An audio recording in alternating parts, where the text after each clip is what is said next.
Apa yang sering menghambat doa itu? Sehingga jawaban yang Allah berikan mental lagi. Nih yang salah ini, yang belum ditobati. Karena itu, kalau ingin doa cepat dijawab, menggugurkan ini sehingga muncul solehnya saja. Dan di Quran itu jelas, rumusnya jelas. Kalau sudah soleh, doa itu Allahu Akbar. Kalau solehnya makin tinggi nih ya, belum kita minta sudah dijawab. Ada yang Allah sudah siapkan sebelum dia minta. Dan dalam bab masalah, sebelum dia mengalami, diringankan. Sehingga seakan-akan gak punya masalah.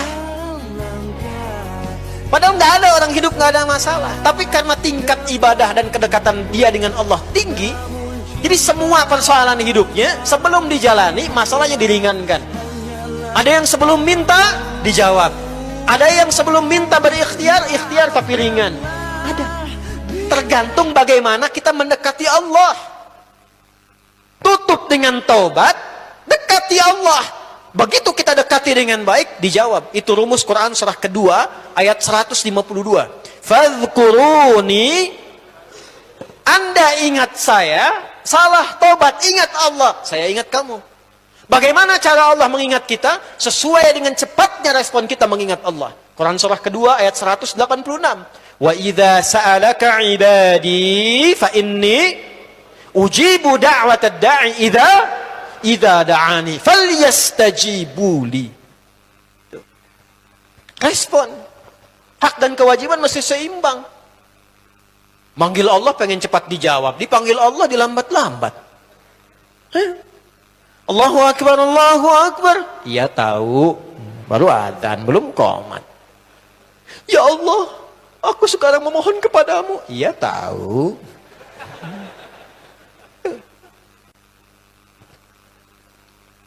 426, 416 bahkan sekarang subuh. Allahu Akbar, Allahu Akbar. Bangun, ya Allah sudah adzan, siap-siap dia. Kemudian dia berwudu, siap sholat. Dipanggil, dia ingat. Demikian ketika hamba itu memanggil, Allah langsung merespon.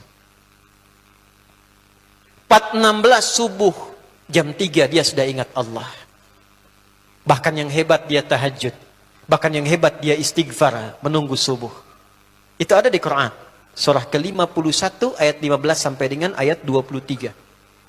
Innal muttaqina fi jannati wa 'uyun akhidhina ma atahum rabbuhum innahum kanu qabla dhalika muhsinin kanu qalila minal laili ma yahja'un wa bil ashari hum yastaghfirun. Dia tunggu subuh. Orang nunggu subuh 4.16, dia jam 3 sudah bangun bersiap dengan subuhnya. Dia kerjakan tahajud, warming up untuk subuhnya. Dia ingat zikir pada Allah sambil istighfar. Untuk menggugurkan dosa-dosanya, ingat Allah. Dia tangisi dirinya terus. Apa yang Allah berikan kepadanya? Diberikan 4 hal yang senafas dengan zikirnya. Dijawab di Ali Imran ayat ke-16 sampai 17 itu. As-sabirina, was-sadiqina, wal-qanitina, wal-munfiqina, wal-mustaghfirina bil ashar. Orang yang rajin istighfar menjelang subuh. Catat rumusnya tuh. Rajin istighfar menjelang subuh. Habis tahajud. Ba'da tahajud. Ya, ini untuk rumus menggugurkan dosa, kalimat umumnya. Ya, tahajud dulu sebelum subuh. Misal 4.16 itu subuh. Ya.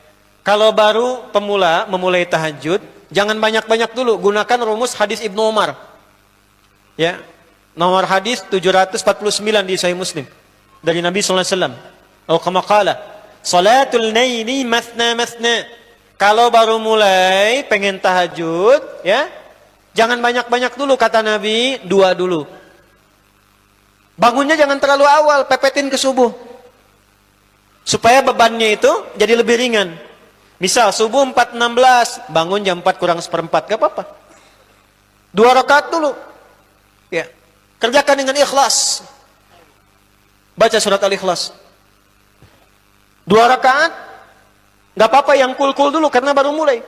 Al-Falaq, An-Nas. Witir 1 Al-Ikhlas. Itu pas tuh 3 kul kan. Ya. Setelah selesai istighfar. Astagfirullah. Rasakan kenikmatannya. Ingat, kalau sedang istighfar namanya zikir. Zikir itu disebutkan di lisan, dirasakan di hati. Ingat dosa apa yang dibawa sampai detik kita minta ampun itu. Misal tadi habis cela orang, diingat-ingat tuh cara mencela kita yang akan dihisab. Gimana kalau belum minta maaf, belum ketemu, istighfar. Sampai kita bisa mengalirkan air mata tuh. Itu kalau bisa melakukan itu, bahkan sebelum subuh, itu sebelum doa, Allah sudah samakan kegiatannya. Satu, as-sabirin. Allah tanamkan kesabaran dalam dirinya. Yang rajin istighfar, diringankan kehidupannya dari masalah. Istighfar ya, istighfar. Enak istighfar, astagfirullah, astagfirullah. Allah akan lapangkan hatinya. Dua, shadiqin. Hidupnya akan selalu jujur. Dan konsisten dalam kebaikan. Tiga, perhatikan. Qanitin. Ibadahnya selalu khusyuk. Kalau rajin istighfar, sholatnya khusyuk, baca Qurannya khusyuk. Kalau puasa khusyuk. Empat, munfiqin. Dilapangkan hartanya sehingga dia bisa rajin infak. Yo, yang pengen lapang pekerjaan, ya, pengen lapang, pengen bisa beribadah dengan harta, istighfar dulu, istighfar. Istighfar. Itu dijawab di Quran surat Nuh ayat 10. Faqultu astaghfiru rabbakum innahu kana ghaffar. Aku katakan pada umatku istighfar, minta ampun sama Allah. Ketika Allah ampuni, ayat selanjutnya, yursilis samaa'a 'alaikum midrara wa yumditkum bi amwal wa banin. Kalau Allah sudah gugurkan dosanya, dekat dengan Allah, dibuka aksesnya. Yang kering disuburkan, yang kurang dikayakan, keluarga diberkahi. Istighfar. Jelas?